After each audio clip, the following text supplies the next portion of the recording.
So this just happened to me and my coworkers just yesterday. I work at McDonald's. I'm a 16-year-old male. My brother said that it'd be best if I got this story written down, so here I am. I've worked at McDonald's close to 3 months now. It's my first job, and I have to say, it's probably the worst job to ever work at. I work the night shift even though my manager knows I have school in the mornings.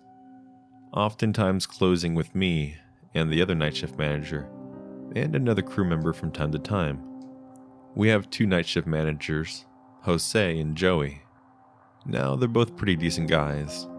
Often at times when it's really slow, we will listen to music, clean up for a bit, and get the occasional drunk at the drive-thru at midnight.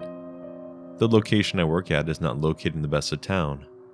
There's a lot of hookers, drug dealers, and gang-related activities. But still, I need the money, as it's only me and my mom, and she's disabled, and my brother no longer lives with us. So it's pretty much up to me to make the money. I thought this job would be the right job for me. I've been here now for a couple months, like I said. I applied to a bunch of jobs as soon as I turned 16, and luckily McDonald's was the first one that called me. I didn't really know what to say on the application, so when it asked me about availability hours, I put all days and hours. That was kind of my first mistake. And mistake number 2 was putting a lot of my trust into other staff. That I figured, because someone is a manager, they must be responsible. Now on to the more meaty parts of the story. On this particular night, it was me and Joey, working alone at night, before the next shift would come in and take our places. Things had come down to a pretty slow crawl, and at this point, nobody was coming through the drive-thru. No Uber orders, not even a single cell phone call of someone upset that the food was wrong. It seemed like this night was going to be a breeze, and that we were getting off to a pretty easy start. But boy was I soon going to eat those words. I was sitting in the lobby with my headset on, when I got the notification in the earpiece that someone was going through the drive-thru. I went on with my little bit by saying, "Hello, welcome to McDonald's. How can I help you?" And at first there was no response. So I went to do it again. "Hello, welcome to McDonald's. How can I help you?" And just then, as I was about to finish my sentence, a very loud scream came through the headset. I was already walking to the drive-thru window and I was getting ready to take the order. It had really caught me off guard. Now my headset is linked to my manager's headset as well, so he could hear what I was hearing. I looked in his direction to see his reaction, as he too was quite surprised. We weren't really sure if it was someone playing a prank or what exactly. I decided to wait a moment before speaking again, and in my silence, I could hear someone breathing very heavily, almost as if their face was right next to the intercom. I went to go look at the cameras to see exactly what was going on, but in the drive-thru was only the person's car, and upon further inspection, nobody was actually sitting inside of it. It was just there idling with the lights turned off in the dark, illuminated only by the lights of the order board. I didn't really know what to do. I asked my manager what we're supposed to do in a situation like this, and he just gave me a shrug with his shoulders. And before I could even go to the window to look outside, a very large man, that I could only guess was at least 6'7" to maybe 7 feet, was pounding on the window, and I mean absolutely hitting it with great force. Now these windows aren't something like a bank window, and if you wanted to, you could just pop the thing right out of the hinge. I was taken aback, and I took a few steps, just looking at the man's crazy face, with his eyes and his wild hair that was extremely unkempt. His shirt and jacket that he had worn had stains and were torn in various places. Honestly, I thought it might have been a homeless man that was having a bad trip. Then I went around the corner to the other window. I see him pacing back and forth, and then with great might, he did a full-on sprint towards the window, punching it again. Now my manager by this point was already getting on his cell phone, calling the police. Me, still not knowing what to do, I went around the corner to the door to make sure that they were locked. This man must have seen me through the glass because when I did go to the door, he too made a full-on sprint for the door. I didn't have any keys or anything to lock the door itself, so I figured if it wasn't locked then I was the goner. But as luck would have it, it was in fact locked. But this dude got a crazy look again, and with his fist wound tightly and his hair covering his face, he once again punched on the glass full force, this time spiderwebbing it. I'm not sure if you've ever seen plexiglass when it cracks. It doesn't shatter immediately. It forms a sort of spiderweb formation, and that's what it did. I let out a very audible scream, as manly as it may seem, and booked it back around the counter really quickly. My manager was also very shaken up and simply told me to go into the manager's office and to lock the door. I did this without even a second thought. I figured it would be safe in there now that my manager's office has cameras. And I looked to see the show that was going on inside and outside the building. I could also hear from the outside the door, but I wanted to see exactly what was happening. The crazy guy outside was now starting to kick the glass in, and I could hear my manager yelling, telling him to stop. I had wondered where the hell the cops were. I knew we were in a bad part of town, but they really did not care. I sat there on the edge of tears now, calling my own parents and telling them the situation. My mom was the first one to answer, in between crying and rapid breathing. I was able to tell her exactly what was going on. Now my mom works for the police force as a dispatch caller, so she said to hold on for a moment, and made a couple phone calls really quickly. It wasn't too long after that point that the police did in fact show up. The man in question was no longer in sight. The car still sat there in the drive-thru, and I could see the police with their flashlights looking around the building. One vehicle patrolled in the outside, and 2 other officers on foot. My manager had now came back to the door and was knocking on it, telling me that it was okay. So I decided to come out, as we both talked about the cameras and whatnot. And one of the other police officers stayed inside the building to keep us company. I had to do a written statement, and when my parents arrived, they also had to do some paperwork. Perhaps because I was a minor. I don't really know what happened after that. The police ended up getting a tow truck to take the vehicle, and I was told that I would have the next week off, work paid, so that was pretty cool. This only happened just yesterday, and it's still really fresh in my mind, so I did feel a little bit better getting this written out. I still have no clue what that crazy man wanted, but I can tell you for a fact, it wasn't McFlurry, because our ice cream machine here never works.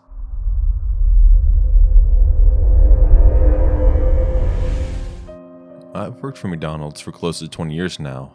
I'm no young man anymore. When I first started, I thought the job would be temporary. I'm not saying it's the worst job in the world. I've had other jobs before and during my time here and there. But the story I'm about to tell you takes the cake for the most scary, horrifying instance of my life. I run one of the most busy McDonald's in my entire state. I've had the pleasure of meeting executives and other higher up multiple times. And we all decided this year that we would change things up a bit. We were going to hire people that were in desperate need of a job, overlooking criminal records and other things that would have a negative impact to you on getting a job. Now, I know a lot of you might think that anybody can work at McDonald's, and that's true, but we really just don't hire anybody. So let me get onto the story now. The year was 2003. It was a very simple time. The internet was still something relatively new to a lot of people, myself included. We had put a lot of job ads out looking for people to hire. We had just opened up 2 brand new locations within the same town. Now, my town is pretty large, so don't think that they were just right next door to each other. But we were seeking some shoes to fill. And to get people ready to work around this time, I was the lead. But I was often given a lot of manager tasks, even keys to the building, and I had the pleasure of training everybody that came in. Now that's where Adrian came in place. Adrian was a young man like myself, or at least I thought he was. After looking at his paperwork, it appeared that Adrian was already closer to 25 years older than myself. Now back in 2003, I would have been around 20 years old. This guy looked like he was much younger, so I just chalked it up to good genetics. Adrian liked to talk. He did it a lot actually, and there was times when we would be training, and I would have to specifically tell him to please focus. But something that I found very strange about him was that whenever he would take his lunch breaks, he would often go to his car outside. No, I didn't think anything of that at first, until I started paying attention to him a little bit more. Whenever he would go out to his car outside, it was always a different car, never the same one, and he wasn't getting dropped off either. He was taking these cars to work every single day. This went on for close to 2 months, before one day I got a very strange phone call. Apparently it was someone from the corporate office. Now, I didn't actually take the phone call itself, but this is what I heard they said. The employee that went under the name of Adrian Ramirez, and that some of the paperwork that we had on file was inaccurate. So if we can go ahead and obtain the correct paperwork and process it. So the next day when Adrian was scheduled to work, I was there as well. The conversation goes as follows. My manager: "Hey Adrian, we got a very strange call just yesterday about you, and I want to know if you can come to the office for a second, so we can take care of this." "Okay, that's not a problem. Can you give me just a second?" "Yeah, sure, not a problem. Just meet me in there whenever you're done." The next thing I know is that I watch Adrian literally walk out the front door to his supposed car, get inside and drive off. I never heard anything from him after that. But not too long after, we had a federal investigator come to our location. I can't say his name, not for legal sake, but just because I don't actually remember it. But I do remember what happened next. Apparently Adrian wasn't exactly who he said he was. He had been a con artist that had been on the run for close to 5 years now, always taking different names and different jobs. Never for too long, and apparently he had a scam where he would steal people's identities of the local jobs that he would work out, and then use those identities to get cars, and then he would sell them or take them to chop shops, or whatever he took them to.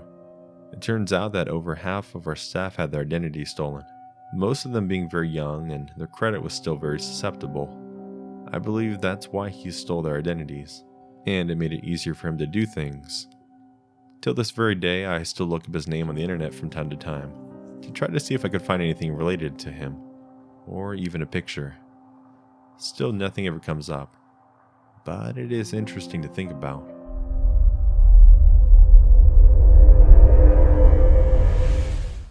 For a little backstory, I'm a 23-year-old female and I live in Dallas, Texas. And this happened to me and my coworkers just before COVID started in December of last year. I was working for McDonald's at the time. I no longer do now. We were having some new promotion for a certain burger we were giving out. So my manager thought it would be a fun idea to hire someone to dress up as Ronald McDonald. And we would have a whole event planned out inside a store. So the week went on and everyone was pretty hyped. Honestly, the whole thing was pretty lit. We were all joking around saying whoever would wear the costume, and who should be the Hamburglar. I poked some fun at myself because I'm a little overweight, and we all had a pretty good laugh. Now the day in question was coming up, and things would start to get really busy in the store. We have a post on Facebook and local schools about the event, that there would be free pictures with Ronald McDonald for kids. I remember coming into work pretty early that day, as we all had to around 7 a.m. And we had our usuals coming in, much older people, more common to get their coffees and the regulars that we would see every day. And in my free time I was taking care of some college work I had to do, as well as juggling calls on the intercom. It wasn't until around 3 p.m. when all the schools got out that a lot of families were coming into the store. So I'm bringing the children. They all seemed pretty excited to see Ronald McDonald waving and giving them hugs.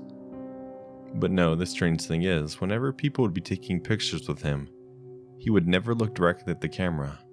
He would always smile and look directly at the child. I didn't notice this at first until I started watching him take pictures with the kids. He would do this every single time. And then something kind of clicked in my head. I had not ever actually seen this man before, and when I asked my other coworkers if they had seen him, they too said that he was kind of like a ghost. We went to my manager and asked him if the man was who we had hired to do the Ronald McDonald costume, as we didn't actually have one ourselves. But after looking online on Craigslist, we were able to get somebody. And I mean, the guy was in full costume with face paint and everything. So my manager didn't really question it. He said he only spoke with the man early in the day, only at times when he would ever ask for water. No more, no less. And then things got slow, and we'd offered him something to eat, but he declined. He said that he would much rather wait for the children, and that's what he did. He stood there at that position almost perfectly still, waiting for the next child to come in. Each time the child would, he'd always seem pretty happy. But sometimes they would come in kind of scared because he was a clown, and I can't blame them for that. I did have a fear of clowns growing up, but they would eventually take their pictures as their parents would push them towards him. Now this is where things kind of got really strange. It was already around 9 p.m. I was pulling a double shift because somebody else called out, and I figured this man would have been long gone by now. But he was still there, standing there, with a big strange grin on his face. That's when my store got a phone call. Apparently it was a man who said that he couldn't make it, and that he was sorry for not calling sooner. That he had a family emergency, and this was the man that in fact we had called the week prior on Craigslist. That's when my manager said no, that can't be right, because the man we hired is standing right here in the store, right now. Again, the man on the phone sounded genuinely confused, saying no and that it was him, and that they had hired him and the funds had already been paid and cleared in his bank account. And the reason that he was calling was to make sure that if he needed to refund them or not. Now this is when my manager got a very white look in his face and said to me that whoever the guy was in the lobby wasn't the man that he hired. It was just some stranger. This is when we turned back around the corner to look into the lobby. The man was long gone. In fact, I don't even remember him pulling up in a vehicle.